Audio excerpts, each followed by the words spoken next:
বহুদিন আগের কথা, কত বছর আমরা জানি না।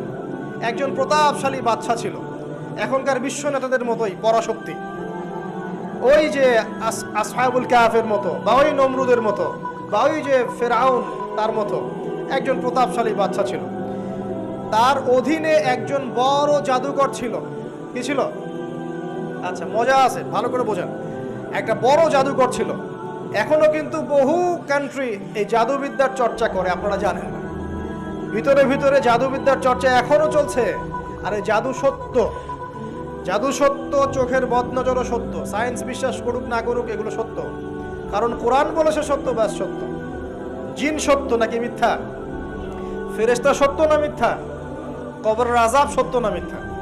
এগুলো তো চোখে দেখা যায় না, বিশ্বাস করলেন কিভাবে? এই চোখে দেখা যায় না বিশ্বাস করেছেন বলেই তো আপনি মৌলবাদী। চোখে দেখা যায় না, অহেতুক বিশ্বাস করছেন, অতএব আপনি একজন মৌলবাদী মানুষ। বুঝতে পারছেন?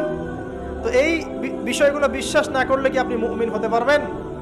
আচ্ছা, কবরের আযাব সত্য না মিথ্যা আমরা বিশ্বাস করেছি, তোমরা মরার পরে বিশ্বাস করো। আমরা মরার আগেই বিশ্বাস করেছি, তোমরা মরার পরে বিশ্বাস করো।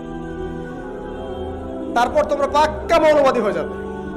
যখন মরার পরে যখন কঠিন কবরের আযাব শুরু হবে, দেখবা যে আইনাল ইয়াকিন। ইয়াকিন কয়েক প্রকার হয়। একটা হচ্ছে আপনার আইনাল ইয়াকিন, হাক্কুল ইয়াকিন, এরকম কথা আছে কোরআনে। মানে আইনাল ইয়াকিন মানে যে চোখে দেখলাম এবার বিশ্বাস করি। রব্বানা আবসারনা ওয়া সামি'না ফারজি'না না'মাল সালিহান ইন্না মুকিনুন। আছে না সূরা আলিফ লাম মিম সিজদায় হাফেজে কোরআন যারা আছেন, আল্লাহর সামনে জাহান্নামীরা বলবে, রব্বানা, হে আমাদের রব, আবসারনা, এই যে দেখলাম, তোমার আযাব দেখেছি আমরা, এখন পরকালের কথা, ওয়া সামি'না, এই যে শুনতে পাচ্ছি এখন আযাব, ফারজি'না, আমাদেরকে ফিরিয়ে দিন। কোথায় ফিরিয়ে দিবে? দুনিয়ায়। না'মাল সালিহান, আমরা সৎ কাজ করব, ইন্না মুকিনুন, আমাদের ইয়াকিন হয়ে গেছে। তার মানে সবাই বিশ্বাস করবে একদিন না একদিন, তাই তো? ঈসা ইবনে মারইয়ামকে যে মানুষ বলছে ক্রুসিফাইড, তাকে ক্রুসিফাইড করা হয়েছে, তিনি মারা গেছেন, নাউজুবিল্লাহ, বলা হচ্ছে না? আচ্ছা, ঈসা ইবনে মারইয়াম যখন নেমে আসবেন সবাই বিশ্বাস করবে না? সূরা মাইদায় এই জন্যই বলা হচ্ছে যে ঈসা ইবনে মারইয়ামকে যখন পাঠানো হবে, একজন আহলে কিতাব বাকি থাকবে না যে তার প্রতি ঈমান নিয়ে আনবে না। এমন একজন মানুষ তখন খুঁজে পাওয়া যাবে না যে তার প্রতি ঈমান আনবে না আহলে কিতাবদের মধ্যে। ঈসা ইবনে মারইয়ামকে ক্রুসিফিকশন করা হয় নাই। ঈসা ইবনে মারইয়ামকে আল্লাহ রাব্বুল আলামিন তার কাছে উঠিয়ে নিয়েছেন। আর যে আল্লাহ পুরো মহাবিশ্ব চালাতে পারেন, সে একজন মানুষকে উঠাতেই পারেন। এটার এমন কি বিষয় যে আল্লাহ রাব্বুল আলামিন আপনার দেহের মধ্যে রূহ রেখে দিয়েছেন, তার হুকুমে বের হয়ে চলে যাবে। সে আল্লাহ রাব্বুল আলামিন রাসূল সাল্লাল্লাহু আলাইহি ওয়াসাল্লামকে মেরাজে উঠিয়েও নিতে পারেন। সিম্পল। এটা অবিশ্বাস করার কি আছে? আসুন সামনে যাই। এখানে যে বিষয়টা, যে বহুদিন আগে এরকম প্রতাপশালী বাদশার অধীনে একজন জাদুকর ছিল। এই জাদুকরের যখন বয়সটা বুড়ো হয়ে গেল, তখন সে তার ওই বাদশাকে বলছে যে আমার তো বয়স শেষ, আমার এই বিশাল জ্ঞানগুলো কি করব? আমাকে একজন বালক এনে দিন, যেই বালককে আমি এসব জাদুবিদ্যা শিখিয়ে দিব। যেরকম ছোট বাচ্চাদের মধ্যে একজন। তো এরকম একটা ফুটফুটে সুন্দর বাচ্চাকে খুঁজে বের করা হলো, যে বাচ্চাটা বিচক্ষণ। একে নিয়ে আসা হলো জাদুকরের কাছে। এবার জাদুকর তাকে জ্ঞান শিখায়, জাদু শিখায়। জাদু শিখাতে শিখাতে শিখাতে শিখাতে সে একটু পরিণত হচ্ছে, মানে কৈশোরে পদার্পণ করবে। এখন সে যখন জাদু শিখতে আসে, আসার পথে রাস্তায় দেখে একজন পাদ্রী আছে। পাদ্রী মানে কি? পাদ্রী মানে দরবেশ, মানে যে আল্লাহ বিশ্বাস করে, হয়তো আগেকার আসমানি কিতাবে সে বিশ্বাস করত। এমন একজন পাদ্রীর সন্ধান সে পায়। সে ওই পাদ্রীর কাছে গিয়ে বসে। সেই পাদ্রী তাকে আসমানি কিতাবের যে মর্ম, যে বাণী, এগুলো শোনায়। তার কাছে খুব ভালো লাগে যে মাশাআল্লাহ, এটার ইমানের স্বাদ। যখন কোরআন শুনি আমাদের ভালো লাগে না? আসমানি কিতাব যখন শুনে তার কাছে ভালো লাগে। সে বলে যে আমি এটা শিখতে চাই। তখন এই পাদ্রী তাকে বলে, তুমি তো জাদু শিখতে যাও এই বাদশার দরবেশের কাছে, বাদশার জাদুকরের কাছে, যদি ওরা জানতে পারে তাহলে তো সমস্যা। তাহলে উপায় কি? যখন তুমি ওখানে যাবে, যখন দেরি হয়ে যাবে, তখন বলবে বাসার থেকে বের হতে দেরি হয়েছে, বাসার থেকে বের হতে দেরি হয়েছে। আর আমার এখানে বসে যখন বাসায় যাবে, তখন বাসায় গিয়ে বলবে যে ওখান থেকে, ওই যে জাদুকরের কাছ থেকে আসতে দেরি হয়েছে। মানে কৌশল অবলম্বন করতে তিনি শিক্ষা দিলেন। কৌশলের প্রয়োজন আছে না? উদউ ইলা সাবিলি রাব্বিকা বিল হিকমা, হিকমার দরকার আছে না? সত্য থেকে সরে গিয়ে নয়, কিন্তু কৌশল তো করার দরকার আছে। নবী সাল্লাল্লাহু আলাইহি ওয়াসাল্লাম যে হিজরত করেছেন, মক্কা থেকে মদিনা চলে গিয়েছেন, সবাইকে জানান দিয়েছিলেন, এই শোনো আমি হিজরত করছি, জানান দিয়েছেন? রাতের বেলা বের হয়েছেন, কৌশল, রাতের বেলা বের হন নাই, এবং তাকে মারার জন্য চারপাশ থেকে লোক ঘিরে রেখেছিল, এর মধ্য দিয়ে আল্লাহ রাব্বুল আলামিন তাকে বের করে নিয়ে গেছে।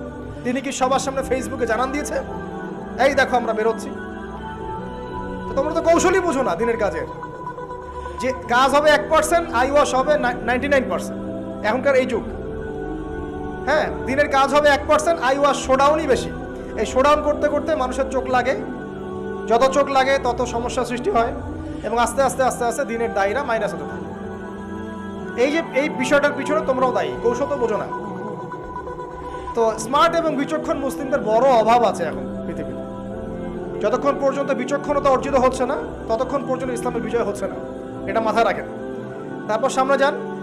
এবার এই বাচ্চা খুব সুন্দর করে ব্যালেন্স করলো, একবার এখানে যায়, একবার ওখানে যায়। এই করতে করতে ওই যে জাদুকরের ইন্তেকাল হয়ে গেল, মারা গেল জাদুকর। এবার এই বাচ্চার কাছে মাশাআল্লাহ অনেক এলেম কালাম আছে। এদিকে সে পাদ্রীর জ্ঞানে দীক্ষিত হচ্ছে। দীক্ষিত হতে হতে তার মধ্যে আল্লাহ পাকের প্রতি একটা পরিপূর্ণ ঈমান চলে আসে, সে মুসলিম হয়ে গেল, আলহামদুলিল্লাহ। মুসলিম হওয়ার পরে একদিন সে যখন বাদশার কাছে যাচ্ছে, রাস্তায় একটা বিশাল জন্তু দেখা যাচ্ছে, বিশাল জন্তু, কিরকম জন্তু আমরা জানি না, ঠিক ওই যে দাব্বাতুল আরদ সামনে বের হবে। কিয়ামতের 10টা নিদর্শন আছে বড় বড়, তার মধ্যে একটা হচ্ছে দাব্বাতুল আরদ, জমিন থেকে ফুড়ে একটা প্রাণী বের হবে। আর এখন মানুষ এগুলো বিশ্বাস করবে না, আমি জানি। 2 দিন পর নাসা যখন বলবে তখন বিশ্বাস করবে। কথা কি বুঝতে পারছেন? তবে প্রাণী এই পৃথিবীর নিচে আছে। রাসূল সাল্লাল্লাহু আলাইহি ওয়াসাল্লাম বলছেন 10টা আলামত না আসা পর্যন্ত কিয়ামত হবেই না। তার মধ্যে একটা হচ্ছে দাব্বাতুল আরদ, জমিন থেকে একটা প্রাণী বের হবে, এবং এই প্রাণী শুধু বেরই হবে না, মানুষের সাথে কথাবার্তা বলবে। এবার মানুষের সাথে কথা বলবে প্রাণী, বিশ্বাস করছেন? এখন বিশ্বাস করছেন না জানি, কিন্তু প্রাণী মানুষের সাথে কথা বলবে। আল্লাহ পাক বলাতে পারেন না? পারেন। আচ্ছা সামনে যান। ওই প্রাণী যখন দাঁড়িয়ে আছে রাস্তায়, এখন এই বালক বলছে আজকে আমি প্রমাণ করে নিব যে আল্লাহর আনুগত্যশীল ওই পাদ্রী সঠিক নাকি ওই জাদুকর সঠিক।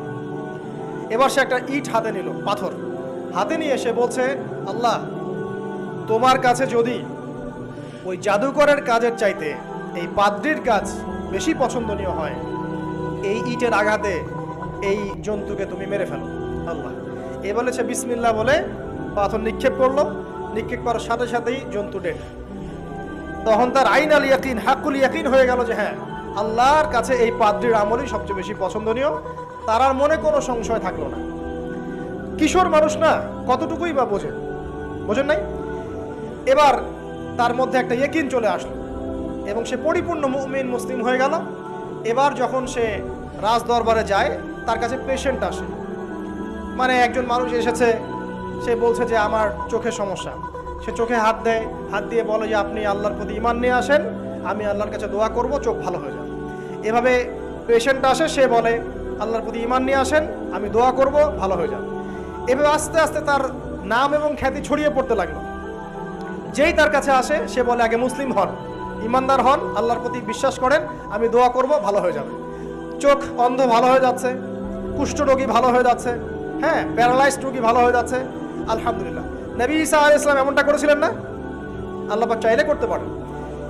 একদিন ওই রাজ দরবারের একজন মন্ত্রী আসছে, এবার ওই রাজার একজন এমপি সাহেব, তার চোখে সমস্যা, সে আসছে, এসে বলছে যে আমার এই চোখের সমস্যা, আমার চোখটাকে ভালো করার দরকার, তোমার কাছে কোনো ওষুধ আছে নাকি? সে বলছে যে আপনি আল্লাহর প্রতি ঈমান নিয়ে আসেন, আমি আল্লাহর কাছে দোয়া করব, আপনি ভালো হয়ে যান। এবার সে আলহামদুলিল্লাহ ঈমান নিয়ে আনলো এবং সে ভালো হয়ে গেল। এই ভালো হয়ে যাওয়ার পরের দিন যখন সে আবার ওই পার্লামেন্টে গিয়েছে আর কি, ওদের তৎকালীন রাজদরবারে, এবার রাজা ওকে দেখে বলছে যে তোমার তো চোখ অন্ধ ছিল, কিভাবে শেফা লাভ করবে? সে বলে না কিভাবে শেফা লাভ করলো, সে বলতে যাচ্ছে না, কারণ সে আজ করছে যে বললে সমস্যা হবে। এক পর্যায়ে তাকে খুবই পিটুনি দেওয়া হচ্ছে, রিমান্ডে নিয়ে গিয়ে কঠিন মাইট দেওয়া হচ্ছে। এক পর্যায়ে সে মারের যন্ত্রণা সহ্য করতে না পারে বলে ফেললো যে ওই বাচ্চা, তার কাছে গিয়ে আমি আরোগ্য লাভ করেছি এবং সে আমাকে বলেছে যে তার রবের প্রতি ঈমান নিয়ে আসতে, তাহলে আমি শেফা লাভ করব। এই বাচ্চা এখন বলছে ফেরাউনের মতো যে আয়না রব্বুকুমুল আ'লা, আমি তো তোমাদের রব, নমরুদের মতো আমি তো তোমাদের রব, আমি তো জানি না যে আমি ছাড়া তোমাদের কোনো ইলাহ আছে। এবার এই লোকটাকে হত্যা করা হলো, এই এমপি সাহেবকে হত্যা করা হলো, বিকজ সে ঈমান নিয়ে আসে।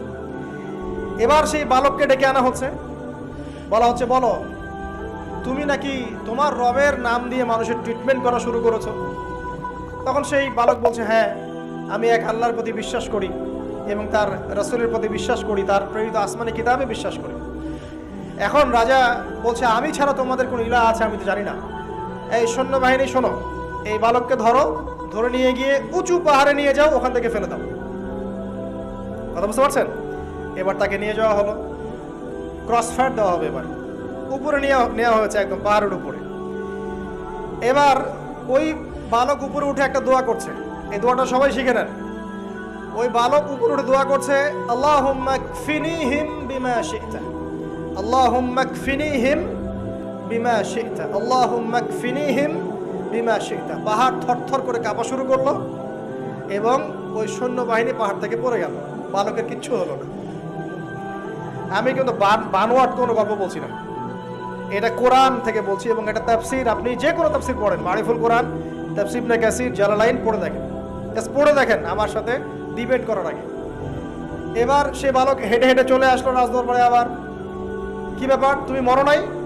না, আল্লাহ আমাকে বাঁচিয়েছে, আমার রব আমাকে বাঁচিয়েছে। আবার পাঠানো হচ্ছে আরেক দল সেনাবাহিনীকে নিয়ে, যাও এবার ওকে সমুদ্রে নিয়ে যাও, সমুদ্রের মাছ সমুদ্রে ডুবিয়ে দিবে একদম। আবার সে ওখানে গিয়ে বলল আল্লাহুম্মা কফিনিহিম বিমা শি'তা, হে আল্লাহ, অর্থ হচ্ছে হে আল্লাহ আমার বিপক্ষে যারা আছে আপনি যা দিয়ে ইচ্ছা ওদের বিরুদ্ধে আমাকে সাহায্য করেন। অর্থটা হচ্ছে এমন, আল্লাহুম্মা কফিনিহিম বিমা শি'তা, আল্লাহ আপনি আমার জন্য যথেষ্ট হয়ে যান, ওদের বিরুদ্ধে আমার জন্য যথেষ্ট হয়ে যান, যা ইচ্ছা তাই দিয়ে আপনি হেদায়েত করুন, মানে আমাকে হেফাজত করুন। ঠিক আছে, আল্লাহুম্মা কফিনিহিম বিমা শি'তা, ছোট্ট দোয়া।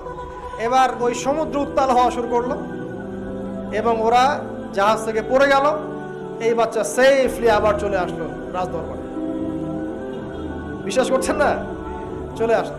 এবার আসার পরে বলছে শোনেন, আমাকে এভাবে মারতে পারবেন না, আমাকে এইভাবে মারা যাবে না, আমি আপনাদেরকে বলে দিচ্ছি কিভাবে আপনি আমাকে মারতে পারবেন। তো বাচ্চা বলছে কিভাবে মারতে পারবো বলো। তখন সেই বাচ্চাটা বলছে যে আপনি সমস্ত এলাকার মানুষকে এক জায়গায় জড়ো করবেন, মানে পুরো নেশনের যত মানুষ সবাইকে একটা মাঠে নিয়ে আসবেন, মাঠের মাঝখানে একটা গাছ রোপণ করবেন বা একটা কিছু স্তম্ভ নির্মাণ করবেন, সেখানে আমাকে বেঁধে ফেলবেন। বেঁধে ফেলার পরে আমার এই ধনুক থেকে একটা তীর বের করবেন, তীর বের করে আপনি নিজ হাতে এই তীরটাকে নিশানা দিবেন, দিয়ে বলবেন বিসমিল্লাহ আল্লাহর নামে, বিসমিল্লাহ আল্লাহর নামে, বিসমিল্লাহি রব্বি হাযাল গোলাম বলে ছুড়বেন। অর্থ হচ্ছে আমি এই রবের, আমি এই বাচ্চার রব, আমি এই বাচ্চার রব আল্লাহর নামে তীর ছুড়লাম, এটা বলে তীরটা নিক্ষেপ করবেন, তাহলে আমি মরবো, তার আগে মরবো। কথা কি বুঝতে পারছি? এবার তাই করা হলো, সমস্ত এলাকার মানুষকে এখানে জড়ো করা হলো। কথাটা ভালো করে বোঝেন, সমস্ত এলাকার মানুষ মানে কি ওই এলাকার সব মানুষ, মানে মুমিন কাফের যে আছে সবগুলাকে একত্রিত করা হয়। করার পরে বাচ্চাটাকে এভাবে একটা জায়গায় বেঁধে দেওয়া হয়েছে, খেজুর গাছে, তাফসীরে এসেছে খেজুর গাছে। এবার সে এখান থেকে তীর বের করে বাচ্চা বলছে বিসমিল্লাহি রব্বি হাযাল গোলাম, নিক্ষেপ করলো। তীরটা ঠিক, আল্লাহ পাকের দৃষ্টি দেখেন এত সূক্ষ্ম, ওইটাই বর্ণনা করেছেন। তীরটা ঠিক বাচ্চার এই জায়গায় লেগেছে, এই যে মাথার এখান থেকে লেগে এদিকে বের হয়ে গেছে। ওই বাচ্চা ছেলেটার এই যে কপালের এই পার থেকে এই পার পর্যন্ত তীর চলে গেল এবং বাচ্চাটা শহীদ হয়ে গেল আলহামদুলিল্লাহ। এবং এই বাচ্চাটা যখন মারা গেল বা শহীদ হয়ে গেল, আর সারা এলাকার মানুষ কি দেখলো? দেখলো যে বাচ্চা তাকে দুইবার চেষ্টা করে মারতে পারে নাই, কিন্তু তার রবের নাম যখন নেওয়া হয়েছে, আল্লাহর নাম নেওয়া হয়েছে, মারতে পেরেছে। দেন পুরো এলাকার সমস্ত মানুষ মুসলিম হয়ে গেল। একজন বাচ্চার জীবনের বিনিময়ে সমস্ত এলাকার মানুষ ইসলামের হেদায়েত পেয়ে গেল আলহামদুলিল্লাহ। এবার বাচ্চার মাথা তো আরো খারাপ, একটাকেই সামলাতে পারছিলাম না, এবার তো সমস্ত এলাকার মানুষ মুসলিম হয়ে গেছে। এখন কি করবেন? এখন সেনাবাহিনীকে আদেশ করা হয়েছে সমস্ত মানুষগুলোকে জড়ো করো, জড়ো করে একটা গর্ত খোঁড়ো, একটা গর্ত খুঁড়ে সেখানে আগুন জ্বালাও, আগুন জ্বালিয়ে সমস্ত মানুষকে ফেলে দাও। দৃশ্যটাকে কল্পনা করতে পারছেন? একটা পুরো এলাকার মানুষকে একটা মাঠের মধ্যে একত্রিত করে সেখানে আগুন জ্বালিয়ে সবাইকে সেখানে ফেলে দেওয়া হলো এবং তারা চতুর্দিক থেকে এটাকে অবলোকন করতে লাগলো, মজা উপভোগ করতে লাগলো। এটাই আল্লাহ পাক বলছেন, কুতিলা আসহাবুল উখদুদ ইয হুম আলাইহা কুউদ ওয়া হুম আলা মা ইয়াফআলুনা বিল মুমিনিনা শুহুদ। শেষ পর্যায়ে তাফসীরে এসেছে, শেষ পর্যায়ে একজন মায়ের কোলে একটা ছোট্ট বাচ্চা ছিল।